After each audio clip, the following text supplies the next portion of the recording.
There is a certain kind of moment that literature trains us to expect, a moment when suffering is finally rewarded with insight, when pain becomes meaning, when endurance is justified retroactively by understanding. Most writers, when they arrive at such moments, slow down. They thicken the language. They lean in. Charles Bukowski does something else. He lets the moment appear, and then he walks past it. This is not carelessness. It's not nihilism. And it's not laziness. It is a technique. And once you see it everywhere in his work. Bukowski's defining move is not excess, obscenity, or bravado. It's something quieter and more unsettling. He admits significance, and then refuses to honor it. Not with irony, not with commentary, but with continuation. Let's start with a moment that barely registers on the page. Henry Chinaski learns that Jane Cooney Baker, one of the few people in his life who represented something like genuine connection, is dead. This should matter. In another writer's hands, it would become a pause in the narrative. A reckoning. A reckoning we're invited to share. Instead, Bukowski writes, "I went back to my room and opened a bottle of wine. I drank it and went to sleep." That's the paragraph. No reflection, no elevation, no explanation of feeling, and the important thing here is not the drinking. It's the syntax. Short sentences, pure sequence, event followed by action followed by sleep. The death is grammatically equal to the wine. Bukowski does not deny that the death matters. He simply refuses to change the narrative's behavior because of it. And that refusal teaches the reader something brutal and precise. In this world, nothing receives special treatment, not even loss. Now fast forward to Ham on Rye, Bukowski's coming-of-age novel, where the expectation of meaning is even stronger. This is the book where suffering accumulates. Abuse, isolation, humiliation, hunger. If ever there were a place for retrospective justification, this is it. Near the end, Bukowski allows himself a sentence that looks like it might finally do that work. He writes, "I was glad I had survived. I was glad I was young." 2 sentences. Plain, unadorned, almost hopeful. And then, nothing happens. The line does not reorganize the book. It does not redeem what came before it. It does not cast suffering as necessary or formative. The narrative does not pause to say, "This is what it was all for." Instead, the sentence appears late, briefly, and without protection. Bukowski permits affirmation, but strips it of authority.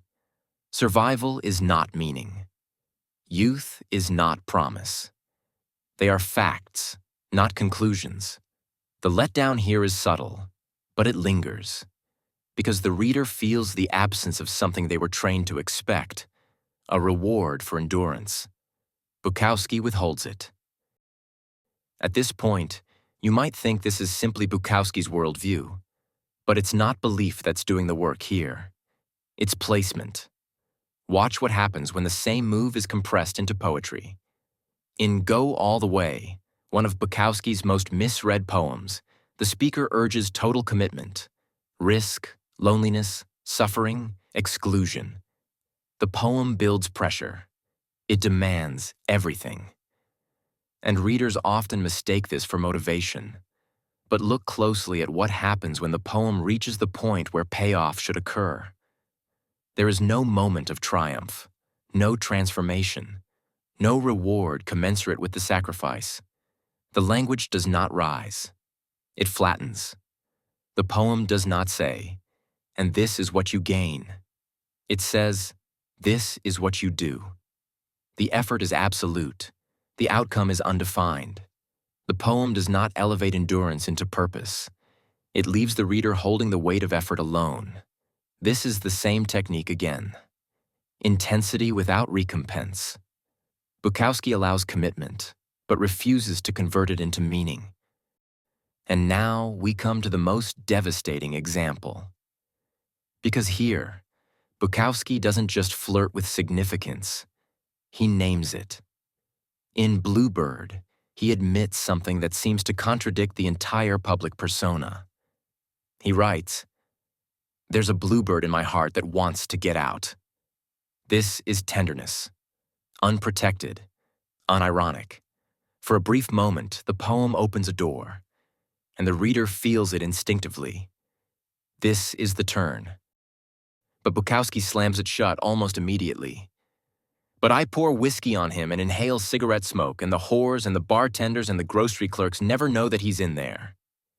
This is not repression as psychology. This is containment as structure. The confession is allowed only under one condition, that it changes nothing. The bluebird is acknowledged and immediately subordinated to habit, routine, continuation. The poem does not linger. It does not explore. It does not ask us to mourn the bird. It teaches us something far more unsettling. Truth can be spoken without being acted on. And the poem ends not with resolution, but with control. The tenderness survives, but only as something hidden, managed, neutralized. Taken together, these 4 moments reveal Bukowski's technique with brutal clarity. He does not deny meaning. He denies privilege.